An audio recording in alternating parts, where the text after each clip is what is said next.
मान लेते हैं आप कहीं जा रहे हैं और कोई आकर आपसे पूछता है कि 50 को अगर हम 50 को 5 से भाग देते हैं तो हमें कुल कितना मिलता है। यहाँ पर कितना मिलेगा इसकी जगह पर मैंने ब्लैंक डाल दिया है। तो आप इसे एक गुणन या मल्टीप्लिकेशन की तरह कैसे सोच सकते हैं। तो ये जो ब्लैंक है, ये ब्लैंक जो कुछ भी होगा, हम कह सकते हैं कि अगर हम इस ब्लैंक का 5 से गुणा करें तो हमें मिलना चाहिए 50। ये ब्लैंक गुणे 5 ये 50 के बराबर होता है।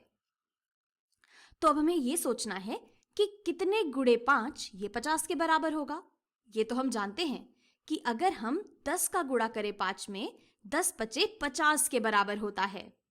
तो इसलिए अगर हम 50 को 5 से भाग देते हैं या डिवाइड करते हैं तो हमें यहां पर 10 मिल जाता है।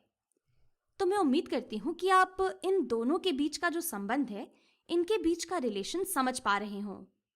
अगर 50 को 5 से भाग देने पर 10 मिलता है तो 10 गुणे 5 50 के बराबर होता है। और आप इसे दूसरी तरह से भी सोच सकते हैं।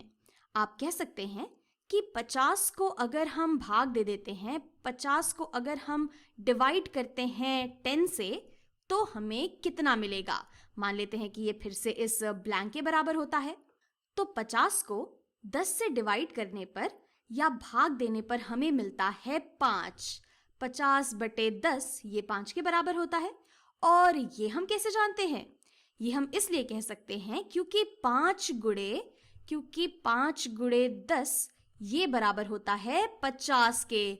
5 दहाई 50 के बराबर होता है। इसलिए हम कह सकते हैं कि 50 को 10 से भाग देने पे हमें 5 मिलता है। तो चलिए थोड़ा सा और सोचते हैं इसके बारे में। मान लेते हैं कि फिर से आपके पास कोई और आता है और पूछता है कि अगर मेरे पास एक ब्लैंक है, यहाँ पर फिर से मेरे पास एक ब्लैंक है और इसका मैं अगर इस ब्लैंक को अगर मैं भाग दे देता हूँ 2 से, यहाँ अगर मैं इसे 2 से भाग दे दूं तो मुझे मिलता है 9। तो अब मुझे पता लगाना है कि ये जो ब्लैंक है यहाँ पर क्या आना चाहिए। तो किसी भी चीज को 2 से भाग देने पर, 2 से डिवाइड करने पर हमें 9 मिलता है।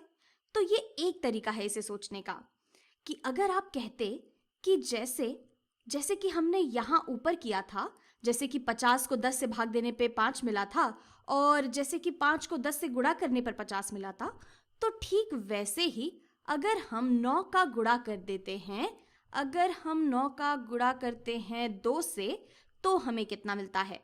तो हमें पता है कि 9 दूनी ये तो 18 के बराबर होता है। 9 दूनी होता है 18। तो हम कह सकते हैं कि 18 को 2 से भाग देने पर हमें 9 मिलना चाहिए। और ये दोनों बातें ही ये हमें 9, 2 और 18 के बीच का रिलेशनशिप बता रही हैं कि ये आपस में एक दूसरे से कैसे संबंधित हैं। इसे हम कई तरीकों से सोच सकते हैं। हम कह सकते हैं कि 2 नवा 18 होता है या 9 दूनी 18 होता है। या अगर हम 18 को 2 हिस्सों में बांट दें तो हर हिस्से में हमें 9 मिलेंगे। या फिर अगर हम 18 को 9 हिस्सों में बांट दें तो हर भाग में हमें 2 मिलेंगे। तो चलिए एक और करते हैं। मान लेते हैं फिर से आपके पास कोई आता है और बोलता है कि 12 को अगर मैं 12 को डिवाइड कर दूं या मैं 12 का भाग दे देता हूं एक ब्लैंक से तो मुझे मिलता है 3। तो यहाँ ये जो ब्लैंक है इसकी जगह पर कितना आना चाहिए। तो एक तरीका इसे सोचने का है कि अगर हम 3 का गुणा कर देते हैं इस ब्लैंक से, अगर हम 3 का गुणा कर दे इस ब्लैंक में तो हमें मिलना चाहिए 12। तो अब 3 का किस नंबर में गुणा करने पे हमें 12 मिलता है? हमें पता है कि 3 चौक के 12 होते हैं, यानी कि अगर हम 3 को 4 बार गुणा करें तो हमें 12 मिल जाता है। इसीलिए हम कह सकते हैं कि 12 को 4 से डिवाइड करने पे या 12 को 4 से भाग देने पे हमें 3 मिलता है।